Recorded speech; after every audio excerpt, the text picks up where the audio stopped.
نحمده ونصلي على رسوله الكريم أما بعد. قال النبي صلى الله تعالى عليه وسلم التاجر الصدوق الأمين مع النبيين والشهداء والصالحين أو كما قال عليه الصلاة والسلام. دیکھیں تجارت یہ ہمارا دینی اور اسلامی پیشہ اور فریضہ دونوں، اور سب سے زیادہ غفلت لگتا ہے کہ اس میں ادھر کچھ زمانے میں مسلمانوں ہی نے کی ہے، اس میں کوئی دو رائے نہیں ہے. اور تجارت تو ایسا لگتا ہے کہ اب پڑھے لکھے لوگ اس کو شجر ممنوع یعنی ایسا درخت سمجھتے ہیں جس کے قریب جانا ٹھیک نہیں. انتہائی غلط طریقہ ہم نے اختیار کر لیا تھا. اب ادھر آ کے ہم دیکھ رہے ہیں کہ تجارت میں اپنے لوگ جانا شروع کیے الحمدللہ. آپ کو حیرانگی ہوگی یہ جان کر کے کہ وہ 10 صحابہ کرام جن کو بیک وقت جنت کی بشارت دی گئی، اس میں سے 6 صحابہ کرام کھرب پتی تھے. 6 صحابہ کرام اس میں سے کھرب پتی تھے. حضرت عبدالرحمن ابن عوف کا قافلہ آیا مدینے میں تو اتنے اونٹ تھے، بعض روایتوں میں ہے کہ 300 400 500 جو بھی رہے ہوں، اتنے اونٹ تھے کہ مدینہ کے لوگوں نے سمجھا کہ زلزلہ آ گیا. شام وغیرہ سے جو تجارتی قافلہ آیا تھا، اب آپ سمجھ سکتے ہیں. بعض روایتوں میں ہے کہ ان کے پاس سونے کا اتنا ذخیرہ تھا، اتنا ڈھیر تھا کہ 100 اونٹ پہ لد جاتا تھا. 100 اونٹ پہ، بعض روایتوں میں 200 اور بعض روایتوں میں 300.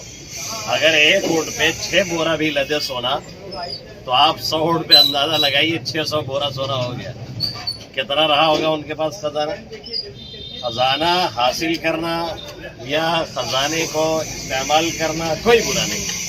ہاں، غلط طریقے سے لانا اور غلط طریقے سے استعمال کرنا یہ برا ہے.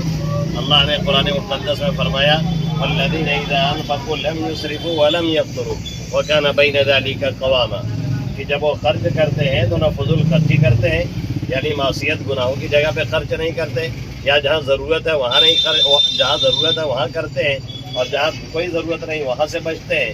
اذا انفقوا لم یسرفوا ولم یقتروا، اور نہ ہی خرچ میں تنگی کرتے ہیں. ایسا نہیں کھانا پینا ہے، بال بچوں کو کھلانا پلانا ہے تو اس میں کوئی تنگی سے کام لیں. ان کا یہ خرچ درمیان ہوتا ہے. ایک حدیث میں آقا مدنی صلی اللہ علیہ وسلم نے فرمایا 1 دینار جسے تم صدقہ کرو، 1 دینار جو تم اللہ کے راستے میں دو، 1 دینار جو تم کہیں جہاد وغیرہ میں خرچ کرو، 1 دینار کسی اور کار خیر میں خرچ کرو، اور 1 دینار جو اپنے بیوی بچوں پہ خرچ کرو، اس کا ثواب سب سے زیادہ ہے. اس کا ثواب سب سے زیادہ ہے. اب آپ سمجھ سکتے ہیں ظاہر وہ دینار کیسے آئے گا، درہم کیسے آئے گا.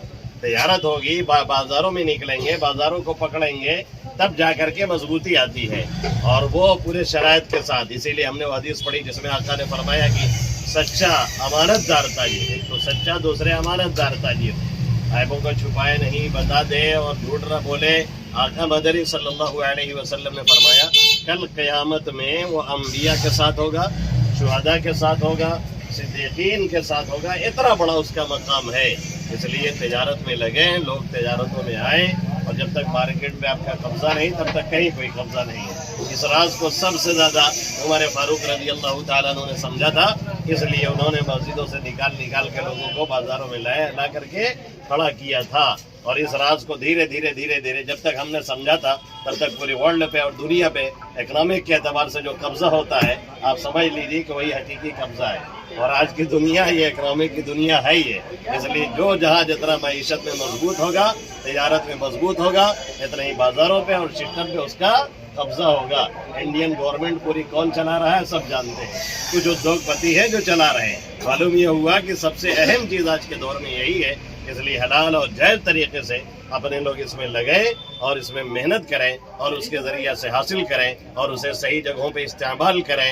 اللہ کے حبیب صلی اللہ علیہ وسلم نے فرمایا اگر کوئی حلال طریقے سے اس طریقے سے آمدنی کرتا ہے، حاصل کرتا ہے اور اسے صحیح استعمال کرتا ہے، اپنی عزت آبرو بچانے کے لیے، اپنے خاندان کے اور اپنے لوگوں کے کام آتا ہے، ان پہ خرچ کرتا ہے، کل قیامت میں اللہ سے ایسے حال میں ملے گا کہ اس کا چہرہ 14ویں رات کے چاند کی طرح چمکتا ہوا ہوگا. اب بتائیے لگ تو رہا ہے کہ دنیاوی کام کر رہے ہیں لیکن اتنی بڑی فضیلت ہے. اس لیے اپنے لوگوں سے خاص طور سے کہوں گا کہ تجارت خواہ چھوٹی ہو یا بڑی جو بھی آدمی سے ہو سکے امانت اور دیانت کے ساتھ کرتا رہے. ایک دوسری حدیث میں آقا نے فرمایا کہ اللہ نے رزق کے 10 حصے کیے ہیں، اس میں سے 1 حصہ ادھر ادھر ہے اور 9 حصہ تجارت میں ہے. 9 حصہ اللہ نے تجارت میں رکھا ہوا ہے. اس لیے تجارت کو فروغ دیں، محنت کریں اور کوشش کریں اور کمائیں اور حاصل کریں اور اس کے ذریعے سے اپنے اولاد کی اور صحیح کاموں میں لگانے کی کوشش کریں. اللہ رب العزت ان چند باتوں پہ سب سے پہلے مجھے اور آپ سبھی حضرات کو عمل کی توفیق نصیب فرمائے. آمین یا رب العالمین. درود شریف پڑھیں، دعا کریں.